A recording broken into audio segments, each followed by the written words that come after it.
2011 में हमने हमारी सोसाइटी की बुनियाद रखी। एक्चुअल ये हुआ ये कि शहर के कुछ मुअज़्ज़िज़ हज़रात हैं, हम लोगों ने यहाँ पर ये पाया कि हमारे शहर में बहुत सारे ऐसे सेक्टर्स हैं जहाँ पे काम करने की ज़रूरत है। वो एजुकेशन डिपार्टमेंट हो या फिर एम्प्लॉयमेंट हो या हेल्थ का मामला हो या अवेयरनेस का हो, सभी जगह बहुत सारे इश्यूज़ हैं जिन पे काम करने की ज़रूरत है। देन आफ्टर हमने छोटी सी शुरुआत करी 2011 27 सितंबर 2011 को हमने पहली शुरुआत करी और उसके बाद में फिर हमने एक अलग अलग डिपार्टमेंट्स बनाए और हिंदुस्तान की ऐसी हमने इस एनजीओ को तैयार किया जिसमें एम्प्लॉयमेंट वाला एम्प्लॉय के ज़रिए हम इस पर काम कर सकें, क्योंकि कोई भी ऑनररी काम नहीं हो सकता। सबका अपना बिजनेस होता है, सबके अपना पास सब बिजी होते हैं, तो इससे सोशल वर्क नहीं हो सकता। अगर वाकई में कुछ बदलाव पैदा करना है तो बदलाव पैदा करने के लिए हमें एक एम्प्लॉय स्ट्रक्चर वाला एनजीओ खड़ा करना होगा, एक ऐसी तंजीम खड़ी करना होगी जिससे 24/7 साल के 365 दिन काम किया जा सके, जिससे बदलाव आए। तो बहुत बड़ा बदलाव एक शहर में आया है और इसमें हमारी पूरी टीम की बड़ी मेहनत है और इसमें हमारे शहर की आवाम का एक बहुत बड़ा सपोर्ट है।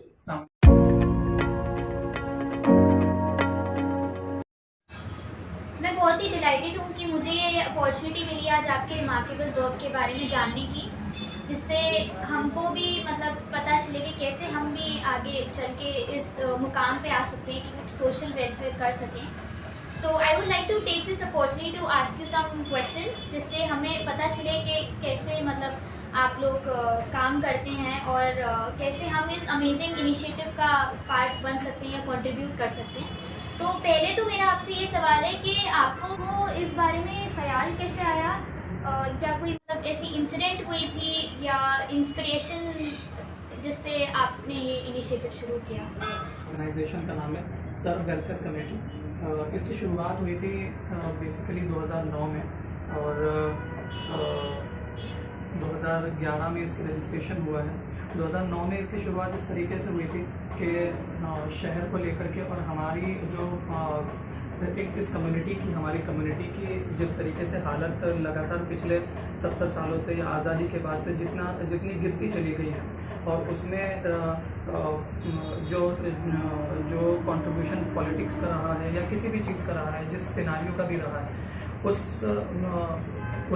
उन चीज़ों से ये पूरा मुल्क ही परेशान था और बेहतर ये हुआ कि यहाँ के कुछ लोगों ने इस परेशानी को महसूस करते हुए उनमें बहुत से लोग हैं जैसे आज तक वो हमारे साथ जुड़े हुए हैं, उनमें उन बहुत से लोगों में हमारे बड़े अच्छे खैर साहब जनाब मकसूद हुसैन गौरी साहब ने इस बात का इनिशिएट किया, इस चीज़ का इनिशिएट किया और उन्होंने सारे लोगों को जमा करके एक आइडिया रखा कि हम एक ऐसे प्लेटफॉर्म को इस्टेब्लिश करें, हम एक ऐसे प्लेटफॉर्म को इनिशिएट करें जहां पर हम लोगों का कलेक्टिव डेवलपमेंट टर्मिनोलॉजी इस्तेमाल करते हैं, जहां हम लोगों के कलेक्टिव डेवलपमेंट के ऊपर काम कर सकें। यानी कि हर ऐसी जगह जहां पर इस कम्युनिटी या ओवरऑल ह्यूमैनिटी के लिए हम ऐसे काम कर सकें जहां पर भी उसे कम्युनिटी या ह्यूमैनिटी जो है वो बैकवर्ड हो रही है या फिर उसे वो तनज़्ज़ुली की तरफ जा रही है डे बाय डे। और यहाँ से फिर स्टार्ट हुआ इस सफ़र की, यहाँ से शुरुआत हुई। इसका नाम रखा गया सुन्नी वेलफेयर कमेटी। कई लोगों ने मिलकर के इसको इनिशिएट किया। 2014 में इसे ज्वाइन किया सैयद नाजिम अली साहब ने, और जो पेशे से मैकेनिकल इंजीनियर हैं और उनके आने से एक बड़ा चेंज आया। एक आप जिस मकाम पे इस इंस्टीट्यूट या इस एनजीओ का जिस मकाम पर आप देख रहे हैं उसमें एक बहुत बड़ा हाथ उनके आइडियाज़ और उनके एफर्ट्स का ज़रूर है। उनके आने के बाद उन्होंने अपने आइडियाज़ लगाए और एक टीम बना करके ये काम करना चालू किया और आज अल्हम्दुलिल्लाह आज इस मकाम पर हैं कि इंदौर शहर में हर जगह पर SWC को तकरीबन सभी जानते हैं और वेरियस एरियाज़ में और कई वेरियस सेक्टर्स में, अलग अलग सेक्टर्स में करीबन 40 से ज़्यादा प्रोजेक्ट्स के ऊपर SWC काम कर रही है और इस पूरे बीते सालों में करीबन 6.5 लाख से ज़्यादा लोगों ने इसका फ़ायदा उठाया है। तो मेरा दूसरा सवाल आपसे ये है कि आपने कैसे लोगों को कन्विंस किया, बाकी लोगों को इकट्ठा किया कि वो भी इस इनिशिएटिव का पार्ट है? देखिए, इसमें होता ज़रूर ये है कि एनजीओ सेक्टर जो होता है इसमें कुर्बानियाँ तो हर हाल में आपको देनी ही होती है। हर वो शख्स जो हमारे साथ जुड़ा हुआ है, फुल टाइम हमारे साथ काम कर रहा है, वो कहीं ना कहीं अपनी बहुत अच्छी लग्जरियस लाइफ को यहाँ छोड़ करके वो यहाँ पर है। बात होती है कि आपको बात ये समझ कब आती है, तो जिसे ये सब बात समझ में आती है फिर उसके अंदर एक जज्बा पैदा होता है और फिर वो खुद ही जुड़ता चला जाता है। और तो इसके अलावा हमने भी बहुत कोशिशें की, बहुत से लोग आए और बहुत से चले गए, लेकिन जिन लोगों के अंदर जज्बा होता है वो हमेशा ही जुड़े रहते हैं और फिर वो लोग हमेशा ही काम करते रहते हैं। इसमें बहुत सी ऊंच नीच भी आती रहती है, बहुत से अप्स एंड डाउन्स भी आते हैं, बहुत सी प्रॉब्लम्स भी हर दिन ही इसमें प्रॉब्लम्स फेस करनी पड़ती हैं अलग अलग तरीके से, और ऐसे ही लोग जुड़ते जाते हैं। कंपनी का एनजीओ का एक स्ट्रक्चर है। हमने शुरुआत से इसमें इस चीज़ के ऊपर काम किया, अपने प्रोटोकॉल्स बनाए और इस चीज़ के ऊपर काम किया कि हमारी हायरार्की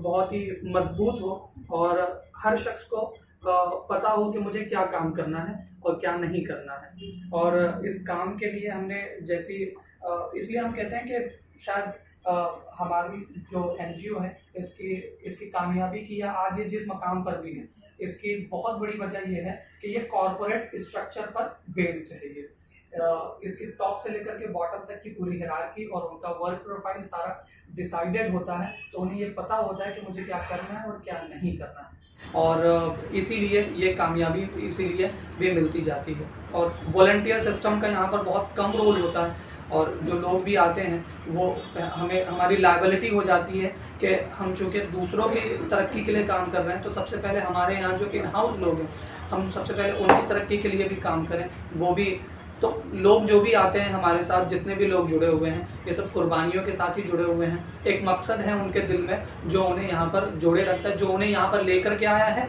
और जो उन्हें यहाँ पर अब तक जोड़े रखा हुआ है। तो आपको ये ख्याल आया था कि ये सोशल वेलफेयर के लिए हमें कुछ करना चाहिए, तो जाहिर सी बात है कि आपका इसके पीछे कुछ मिशन होगा या कोई मकसद या और की एरियाज ऑफ फोकस होंगे जो आपने सोशल वेलफेयर प्रोजेक्ट्स के लिए रखते हैं, तो उसके बारे में हमें कुछ बताएं। जी, हमने जब ये काम करना हमने चालू किया तो सोशल वेलफेयर एक ऐसा डेफिनेशन है, एक ऐसा क्राइटेरिया है जिसे आप बहुत ज़्यादा डिफाइन नहीं कर सकते हैं। यानी एक बंदा अपनी कोई भी मजबूरी लेकर के आपके सामने आ सकता है और कहने वाले उसे वेलफेयर का नाम, सोशल वेलफेयर का नाम आप दे सकते हैं। हमारे लिए ज़रूरी ये हो जाता है कि हम बड़ा काम तभी कर पाएंगे जब हम उसके लिए क्राइटेरिया डिफाइन कर लें, उसके लिए बहुत अच्छे से रूट मैप डिसाइड कर लें कि हमें ये काम करना है और हमें ये काम नहीं करना। तो मैंने आपसे जैसे कि पहले भी कहा कि हम इस बात के ऊपर काम करते हैं कि हमें कलेक्टिव डेवलपमेंट के ऊपर काम करना है। तो अब इसको डिफाइन कैसे किया जाएगा? जैसे ही इसको डिफाइन किया जाता है तो सेक्टर्स इसमें ऑलरेडी वेरीफाइड हो जाते हैं और कुछ चीज़ें इसमें ऑलरेडी बाहर हो जाती हैं। जैसे हम कुछ चीज़ों पर काम नहीं करते हैं, मिसाल के तौर पे हम शादी के ऊपर काम नहीं करते हैं। तो अगर कोई बंदा ऐसा है जो ऐसी कोई इंक्वायरी लेकर के आता है कि हमें शादी में मदद चाहिए, तो हम वहाँ पर क्योंकि ये बहुत बड़े खर्चे होते हैं और अगर इनमें और हर जगह पर फंड्स की कमी एक बड़ा मसला ज़रूर रहती है। तो अगर इनमें कोई फंड्स लग जाता है तो फिर वो बहुत ज़्यादा चीज़ें जो दूसरी जगह पर इस्तेमाल होनी थी वो नहीं हो पाती हैं। शादी का मसला होता है या फिर जो बड़ी बीमारियों का जो खर्चा होता है, इनमें हमने अपना क्राइटेरिया बनाया हुआ है कि SWC ऐसी चीज़ों में अपना हाथ न डालें। उसके अलावा जो हमारे एरिया ऑफ फोकस है, ये हमारी मैगजीन है, ये हमारे एरिया ऑफ फोकस है जहाँ पर हमारा ये उद्देश्य होता है कि हम एजुकेशन, लोगों को एम्प्लॉयमेंट दिलाने में, उन्हें एम्पावर करने में, सोशल वेलफेयर के कामों में और हेल्थ की स्कीमों में। इसके अलावा गवर्नमेंट एड्स एंड स्कीम्स जो गवर्नमेंट की तरफ से, सेंट्रल गवर्नमेंट या जो हमारी स्टेट गवर्नमेंट होती है, इनकी तरफ से जो स्कीम्स निकलती हैं वो लोगों तक, बिलो द पॉवर्टी जो लोग हैं, जो आखिरी लाइन में लगे हुए जो लोग हैं, उन तक पहुंचाने में। तो ये हमारे एरिया ऑफ फोकस है। इनमें वेरियस प्रोजेक्ट्स अलग अलग तरीके से चल रहे हैं। करीबन ओवर द ईयर चलने वाले करीबन 40 से ज़्यादा ऐसे प्रोजेक्ट्स हैं जो इन सेक्टर्स में हमारे द्वारा चलाए जाते रहते हैं पूरे साल बाय साल। उसके अलावा और भी बहुत सारे प्रोजेक्ट्स हैं जो ओकेजनली जब टाइम आता है या जब मौका आता है तब ये प्रोजेक्ट्स उसके अलावा भी चलते हैं। हम एजुकेशन, लोगों को एम्प्लॉयमेंट दिलाने में, उन्हें एम्पावर करने में, सोशल वेलफेयर के कामों में और हेल्थ की स्कीमों में, इसके अलावा गवर्नमेंट एड्स एंड स्कीम्स जो गवर्नमेंट की तरफ से, सेंट्रल गवर्नमेंट या जो हमारी स्टेट गवर्नमेंट होती है, इनकी तरफ से जो स्कीम्स निकलती हैं वो लोगों तक, बिलो द पॉवर्टी जो लोग हैं, जो आखिरी लाइन में लगे हुए जो लोग हैं, उन तक पहुंचाने में। तो ये हमारे एरिया ऑफ फोकस है। इनमें वेरियस प्रोजेक्ट्स अलग अलग तरीके से चल रहे हैं। करीबन ओवर द ईयर चलने वाले करीबन 40 से ज़्यादा ऐसे प्रोजेक्ट्स हैं जो इन सेक्टर्स में हमारे द्वारा चलाए जाते रहते हैं पूरे साल बाय साल। उसके अलावा और भी बहुत सारे प्रोजेक्ट्स हैं जो ओकेजनली जब टाइम आता है या जब मौका आता है तब ये प्रोजेक्ट्स उसके अलावा भी चलते हैं। जी, तो आपने बताया कि काफ़ी प्रोजेक्ट्स वगैरह आपके मतलब उन पे आप लोग वर्क करते हैं, तो आप कुछ करेंट प्रोजेक्ट्स बताएंगे या और अभी तक के जो भी आपके सक्सेसफुल या सबसे इम्पैक्टफुल प्रोजेक्ट हुए हैं जिससे सिग्निफिकेंट चेंज आया है? जी, जिस पर मैं बाद में आऊँगा। माइक्रो फाइनेंस एक ऐसा हमारा प्रोजेक्ट है जहाँ पर ऐसे प्रोजेक्ट जो हमने शुरू कर दिए हैं 450। ये 2015 में ये कोशिश शुरू हुई थी। 2015 में हमने कोशिश शुरू करी कि हम लोगों को एम्पावर करेंगे, उन्हें अपना रोजगार दिला करके। ऐसे लोग जो 2017 से अब तक उन्होंने कंटिन्यूसली उन्होंने अपना रोजगार चलाया, ऐसे लोगों के ऊपर जब भरोसा आ गया तो हम उन्हें उनका रोजगार बढ़ाने के लिए, एक लेवल अप करने के लिए उन्हें माइक्रो फाइनेंस करते हैं, जहां पर हम बिना इंटरेस्ट का एक लोन हम उन्हें प्रोवाइड करते हैं, जो हमें धीरे धीरे करके इसके जरिए वो अपना जो भी उसका कारोबार था उस कारोबार को वो एक नए लेवल पर ले जा करके वो अपनी अर्निंग को भी बढ़ाता है। स्मॉल बिजनेस सेटअप्स हैं, यहाँ पर हम लोगों को उनके छोटे मोटे कारोबार सेटअप करके देते हैं। टेलरिंग शॉप्स हैं, जो भी विडोज लेडीज़ हैं या ऐसी बेवा औरतें हैं या लेडीज़ हैं जो अपने घर पर बैठी हुई हैं, उनके बाहिफाजत तरीके से उनको उनके घर पर कैसे एम्पावर किया जा सकता है। तो पहले उसकी एक तो उनकी ट्रेनिंग होती है जो भी वो सीख पाए, जैसे बुटीक मैनेजमेंट का कोर्स हो सकता है या टेलरिंग शॉप्स की उन्हें वो सिखा दिया जाए, अगर उन्हें वो स्किल सिखा दी जाए। तो इस तरीके से बहुत सारी चीज़ें होती, बहुत से कोर्सेज होते हैं, अगर वो उन्हें सिखा दिया जाए तो वो अपने घर पर बैठ करके भी वो अपना अर्निंग रिसोर्सेज पैदा कर सकती हैं। तो पहले तो उन्हें वो ट्रेनिंग करवाई जाती है और फिर उसके बाद उनके घर पर ही उन्हें एक तरीके से एम्पावर करने के लिए सेटअप जमा दिया जाता है। जॉब्स फॉर यू एक ऐसा प्रोजेक्ट है हमारा जहाँ पर हम हमारा कंसल्टेंसी रोल होता है हमारा, जहाँ SWC कई सारी कंपनीज, फर्म्स, एजेंसीज, इन सारे मॉल्स, बड़े दुकान, ऐसे लोगों, ऐसी जगहों से वो जो भी वैकेंसीज निकलती हैं तो वो उसे अपने यहाँ पर लेकर के आते हैं। फिर हमारे यहाँ पर डेटा होता है ऐसे बच्चों का जो जॉब ढूंढ रहे हैं, चाहे वो लिटरेट हो या इलिटरेट हो, 10वीं 12वीं या ग्रेजुएट कर लिया हो उन्होंने, तो अगर वो जॉब ढूंढ रहे हैं तो फिर SWC इस डेटा को वेरीफाई करके जिसे जो भी रिक्वायरमेंट है वहाँ पर वो वैकेंसी फिल करवाती है। तो ऐसे जॉब ढूंढने वालों को जॉब भी मिल जाती है और इस तरीके से भी वो अपने पैरों पर खड़ा हो जाता है। इसके अलावा ICICI फाउंडेशन के साथ मिलकर के वोकेशनल ट्रेनिंग्स के बहुत सारे प्रोग्राम SWC चलाती है, जहाँ पर बच्चों को पहले तो स्किल अप किया जाता है और फिर वहीं से उनकी कैंपस प्लेसमेंट हो जाती है। ये हमारा एम्प्लॉयमेंट डिपार्टमेंट है। मैं बहुत शॉर्ट में बता रहा हूँ। अब तक इसके जो बेनिफिशरीज हैं, एक 1200 से ज़्यादा बेनिफिशरीज हैं इसके, जिनका कहीं ना कहीं छोटा बिजनेस कहीं पर लग गया या उन्हें माइक्रो फाइनेंस के जरिए उन्हें कोई मदद मिल गई है या जॉब्स फॉर यू के जरिए उन्हें अपनी जॉब मिल गई या टेलरिंग ट्रेनिंग्स वगैरह के जरिए उन्हें अपनी स्किल अप करने का मौका मिला। हमारी हेल्थ में हमारा एक शिफा क्लिनिक के नाम से एक प्रोजेक्ट है हमारा, जहाँ पर हम अलग अलग स्लम एरियाज में ऐसे छोटे छोटे क्लिनिक्स को इस्टेब्लिश करते हैं, जहाँ पर एक आदमी कोई बीमार है अगर वो, तो वो अपनी जनरल मेडिसिन या जनरल मेडिसिन वो 10 रुपये में सिर्फ वो अपनी जनरल मेडिसिन ले सकता है, डॉक्टर ट्रीटमेंट भी कर लेता है उसका और वहीं पर उसे 2 दिन की दवाइयाँ भी दे देता है। ऐसे करके ये शहर में करीबन 10 अलग अलग जगहों पर ये क्लिनिक लगे हुए हैं। सोशल डिपार्टमेंट में हमारे बहुत से प्रोजेक्ट हैं अलग अलग तरीके से। इनमें मेनली जो मेजर जो प्रोजेक्ट्स हैं वो हमारे जो बहुत शुरुआत से लेकर के अब तक चल रहे हैं। इसमें शेयर फॉर केयर एक ऐसा प्रोजेक्ट है। ऐसे 1000 घरों में SWC राशन, कच्चा राशन पहुंचाती है पूरे महीने का।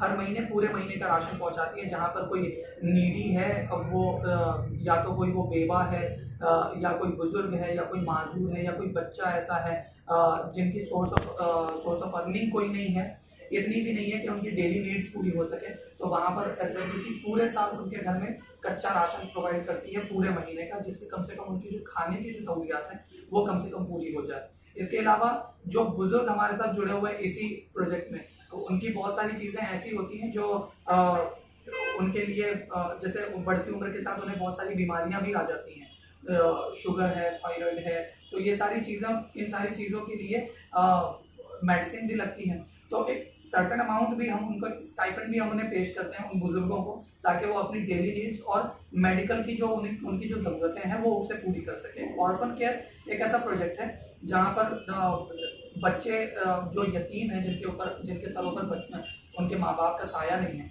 तो ऐसे बच्चों को SWC एक तरीके से अडॉप्ट कर लेती है। फिर उनकी तालीम का खर्चा, उनकी पढ़ाई का खर्चा और उनकी दूसरी ज़रूरियात का खर्चा भी पूरी तरीके से SWC बेयर कर लेती है। उसके अलावा बहुत सारे ऐसे प्रोजेक्ट्स हैं सोशल डिपार्टमेंट में जहाँ पर SWC ओवर द ईयर अलग अलग तरीके से ओकेजनली इस बात को इंश्योर करने की कोशिश करती है। जैसे वक्त के तौर पर जब स्कूल का नया सेशन शुरू होता है तो बच्चों को पढ़ाई के लिए इनकरेज करने के लिए उन्हें एजुकेशन किट बांटी जाती है। उसमें कॉम्पोस, किताबें, बुक्स वगैरह होती हैं, बैग्स बांटे जाते हैं, बैग्स डिस्ट्रीब्यूट किए जाते हैं। इन सब का उद्देश्य यही होता है कि बच्चे अपनी एजुकेशन और अपनी पढ़ाई को ड्रॉप ना करें, वो उसे कंटिन्यू करते रहें और इसमें हम क्या कंट्रीब्यूट कर सकते हैं हम उसे इंश्योर करें। अलग अलग मौक़ों पर पुलिस के साथ, प्रशासन के साथ, जेल में जाकर के जेल के कैदियों के साथ उन्हें जो ज़रूरतें हैं, कंबल डिस्ट्रीब्यूट करना है या फिर गर्मी सर्दियों के कपड़े उन्हें डिस्ट्रीब्यूट करना है या फिर उनके लिए हेल्थ कैंप लगवाना है। और पुलिस प्रशासन के साथ, जैसे हमारे पुलिस प्रशासन हमारी दिन भर हमारी सेवाओं में लगी रहती है, तो ये सारी चीज़ें उन्हें एक मुहर्रम के टाइम पर या रबीउल अव्वल के टाइम पर उन्हें थैंकिंग कार्ड और कुछ स्वीट्स वगैरह उन्हें डिस्ट्रीब्यूट करना एक अच्छा उद्देश्य और एक अच्छा संदेश उन तक जाए कि एक कम्युनिटी की तरफ से अच्छी चीज़ उन तक पहुँचे, ये हमारा मकसद रहता है। इसके अलावा एक और सेक्शन है हमारा गवर्नमेंट एड एंड स्कीम्स का। इसमें हम इस बात की कोशिश करते हैं कि गवर्नमेंट की तरफ से जितने काम एक सोशल वेलफेयर तंजीम या ऑर्गेनाइजेशन चलाती है, इसके बहुत सारे काम ऑलरेडी गवर्नमेंट भी करती चली आ रही है काफ़ी सालों से। लेकिन इसमें बड़ा मसला ये होता है कि एक तो लोगों का अवेयरनेस नहीं होती है गवर्नमेंट के स्कीम्स की, और दूसरी चीज़ ये है कि अगर हो भी जाए तो वो वहाँ तक पहुँच नहीं पाते हैं, क्योंकि ये जो रूट होता है, जो प्रोसेस होती है, वो बड़ी हार्ड होती है गवर्नमेंट की। उस चीज़ को ईजी बनाने के लिए हमारा एक पूरा डिपार्टमेंट है गवर्नमेंट एड इन स्कीम्स का। हम इस बात को इंश्योर करते हैं कि ऐसी हर स्कीम से जिससे लोगों को डायरेक्टली फ़ायदा पहुंच सकता है, ऐसी हर स्कीम का जो ये स्पेस है जिसे हम प्रोसेस करते हैं, उसको हम पहले तो अवेयर करवाएं लोगों को और फिर उस स्कीम का पूरा बेनिफिट लोगों तक पहुंचे। इसमें बहुत सारी स्कीम्स के ऊपर हम काम कर रहे हैं, जैसे ई श्रम कार्ड है या संबल योजना है, आयुष्मान योजना है। तो इनमें जिस भी तरीके से गवर्नमेंट की तरफ से जो फ़ायदा पहुंचता है, हम उसका पूरा का पूरा without any cost, free of cost लोगों तक पहुंचाने का काम करते हैं। ये हमारे कुछ मेजर प्रोजेक्ट्स हैं जिनके ऊपर हम कलेक्टिव डेवलपमेंट के ऊपर काम कर रहे हैं। जो आपने अभी इतने रिमार्केबल प्रोजेक्ट्स बताए, तो इनको एग्जीक्यूट करने में चैलेंजेस तो आए होंगे, क्योंकि कोई भी अच्छा प्रोजेक्ट अगर करने चलते हैं तो सबसे पहले सोसाइटी का ट्रस्ट हमें गेन करना पड़ता है। तो SWC को क्या क्या चैलेंजेस आए थे और इनको ओवरकम करने के लिए आपने क्या किया? चैलेंजेस तो हर दिन ही आते हैं, ऐसा कभी नहीं होता कि चैलेंज ना आए। हर दिन एक नया चैलेंज आकर के खड़ा हो जाता है, और क्योंकि ये वेलफेयर का काम है, सोशल वेलफेयर का काम है, और बहुत से लोग होते हैं इसमें, बहुत सी ऐसी अनवांटेड चीज़ें होती हैं जो हर्डल्स पैदा करती हैं, जो प्रॉब्लम्स क्रिएट करती हैं इसमें। लेकिन डे बाय डे ग्रेजुअली इस बात का अंदाज़ा हो गया है कि ये सारी चीज़ें तो होती रहेंगी, और इन सारी चीज़ों के लिए बहुत बड़ा कुछ नहीं किया जा सकता है। तो हम कोशिश करते हैं कि हम अपने कामों पर फोकस रहें, हम अपने तरीके से या दूसरे तरीके से अपने कामों को लेकर के मोटिवेटेड रहें, और ये जो हडल्स आते हैं हम इन्हें खुशी के साथ और बड़े मुस्कुराते हुए इसे ओवरकम कर लें, और अपनी मेहनतें हम ज़्यादा कर लें, ताकि इन सारी चीज़ों से बेसिकली कहें तो इन सारी चीज़ों से अब तो हमें शुरुआत में कभी कहीं ऐसा होता था कि ये इफेक्ट करती थी, लेकिन अब तो ऐसा होता है कि जब किसी दिन कोई प्रॉब्लम नहीं आती है तो सोचना पड़ता है कि आज कोई प्रॉब्लम क्यों नहीं आई। तो जब भी हमें कोई नई प्रॉब्लम आती है तो एक नया मोटिवेशन मिलता है कामों को लेकर के। तो इस तरीके से हमारा जो हार्डवर्क होता है, जो हमारी मेहनत होती है, वो यूँ कह सकते हैं कि डबल हो जाती है, और यही तरीका होता है हमारा सेल्फ मोटिवेशन, जहाँ हम इसे इन प्रॉब्लम्स को जो है ओवरकम करते हैं। मैं पर्सनली बहुत ही इंस्पायर होती हूँ ऐसे वैल्यूबल इनिशिएटिव से, जो लोगों की लाइफ में बहुत चेंजेस लाती हैं बहुत बड़ा। तो ऐसे एनजीओज़ में कंट्रीब्यूट करके हम एक अच्छे मकसद के लिए हम सपोर्ट भी कर सकते हैं इनको, और पर्सनल सेटिस्फैक्शन भी हमको होगा। तो ऐसे हम जैसे इंडिविजुअल्स ऐसे इनिशिएटिव में कैसे कंट्रीब्यूट कर सकते हैं? क्या मतलब कोई डोनेशन प्रोग्राम है आपका, या कोई ऐसी वॉलंटियरिंग अपॉर्चुनिटी है? किस तरीके से अपने इल्म से या अपने वक्त से या अपनी दूसरी चीज़ों से वो किस तरीके से कंट्रीब्यूट कर सकते हैं इन कामों में? तो बहुत ही अहम काम कर रहे हैं आप लोग सोसाइटी के लिए, और जब इतने लोगों की ब्लेसिंग्स आप लोगों को मिलेंगी तो फ्यूचर में और आप लोग और गोल्स अचीव कर पाएंगे। तो इसके पीछे आपका विजन कुछ ना कुछ तो होगा, फ्यूचर गोल्स लॉन्ग टर्म, उसके बारे में हमें थोड़ी जानकारी। मेन जो हमारा मकसद है वो मैंने बार बार अपनी बातों में यही कहा कि मेन जो हमारा मकसद है वो है कलेक्टिव डेवलपमेंट का। हम हर उस जगह पर काम करना चाहते हैं जहाँ पर हम इस सोसाइटी में, इस कंट्री के लोगों में, जहाँ पर किसी भी तरीके का कोई गड्ढा है और वो उस गड्ढे की वजह से कुछ ना कुछ लोगों को या तो नुकसान पहुंच रहा है या वो नीचे की तरफ जा रहा है, हम हर उस जगह पर काम करना चाहते हैं। मसलन हमारे यहाँ पर एक बड़ी प्रॉब्लम है हमारे यहाँ पर ड्रॉप आउट्स की। तो हम हर तरीके से इस प्रॉब्लम को दूर करना चाहते हैं, और यही हमारा मिशन एक्चुअली वही है हमारा, कि हम हर तरीके से काम करना चाहते हैं, और इस तरीके से काम करना चाहते हैं कि लोगों का एक कलेक्टिव डेवलपमेंट हो, जहाँ पर हर बंदा अपने अपने तरीके से, अपनी अपनी तरह से, अपनी अपनी जगह पर एक मुफीद इंसान बने, जिससे वो खुद भी तरक्की करे और उससे लोगों को भी फ़ायदा पहुँचे। ऐसी अवेयरनेस क्रिएट करना, ऐसे प्रोजेक्ट्स पर काम करना हमारा विजन और यही हमारा मिशन है। बहुत ही अच्छा लगा आपके इनिशिएटिव के बारे में जान के, और बहुत इंस्पिरेशन भी मिली हमको। मेरे जैसी यंग जनरेशन भी चाहती है कि हम भी इतने काबिल बने कि कुछ सोसाइटी के काम आ सके। तो प्लीज़ कुछ सजेशन या टिप्स दीजिए यंग जनरेशन के लिए, बड़े होकर सोशल वेलफेयर करना चाहते हैं। बिल्कुल, जैसा मैंने कहा कि हम में से हर शख्स के लिए ज़रूरी है, हर बंदे के लिए ज़रूरी है कि वो सबसे पहले वो अपने इल्म की और अपने वक्त की सबसे पहले वो ज़कात निकाले, और इस बात को इंश्योर करे कि वो जो उसने जो हासिल किया है उससे उसके ज़रिए वो लोगों में क्या कंट्रीब्यूट कर सकता है, उसके ज़रिए इस सोसाइटी की अपलिफ्टमेंट में और इस सोसाइटी के डेवलपमेंट में वो क्या हिस्सा अदा कर सकता है। तो हमें हर जगह पर ही इस बात के लिए कोशिश करना चाहिए। बहुत से प्रोजेक्ट्स हैं और बहुत सी कोशिशें हो सकती हैं। आप जैसे यंग जनरेशन यूथ जो नए आइडियाज़ के साथ, नई टेक्नोलॉजी के साथ फील्ड्स पर आ रहे हैं, इनकी बहुत ज़्यादा ज़रूरत है। आपके जो न्यू आइडियाज़ हैं, जो रिमार्केबल आइडियाज़ हैं, उनकी बहुत ज़्यादा ज़रूरत है। आप अपने आप में अपने हार्डवर्क के साथ, अपने यूनिक आइडियाज़ के साथ एक बेहतरीन इंस्टीट्यूट हो सकते हैं।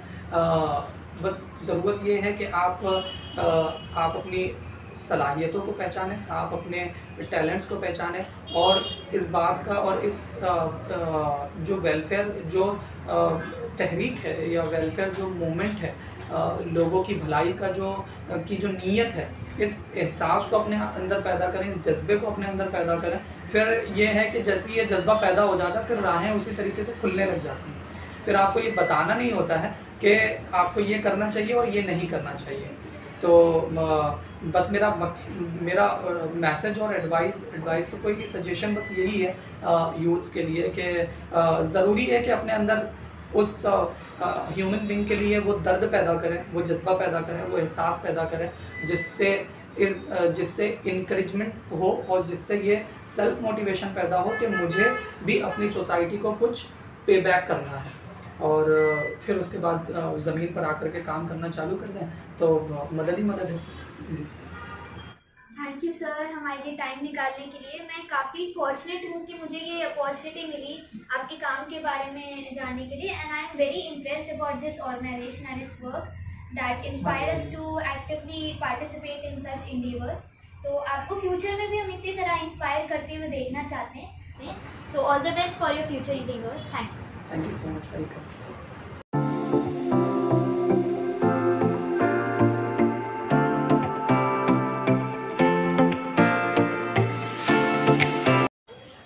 उम्मीद करती हूँ दोस्तों आप लोगों को भी मेरी तरह बहुत कुछ जानने को मिला होगा। ये सर्व वेलफेयर कमेटी का इंटरव्यू सिर्फ मेरे लिए नहीं बल्कि हम सबके लिए बहुत इंस्पिरेशनल था, क्योंकि हम सब ही रिस्पॉन्सिबल हैं सोसाइटी में चेंज लाने के लिए। हर छोटे कदम से हम बदलाव ला सकते हैं, तो चलते हैं बदलाव की ओर इसी तरह। Thank you for watching. Stay tuned for more thought provoking and inspiring content. मिलते हैं नेक्स्ट वीडियो में। Till then bye bye.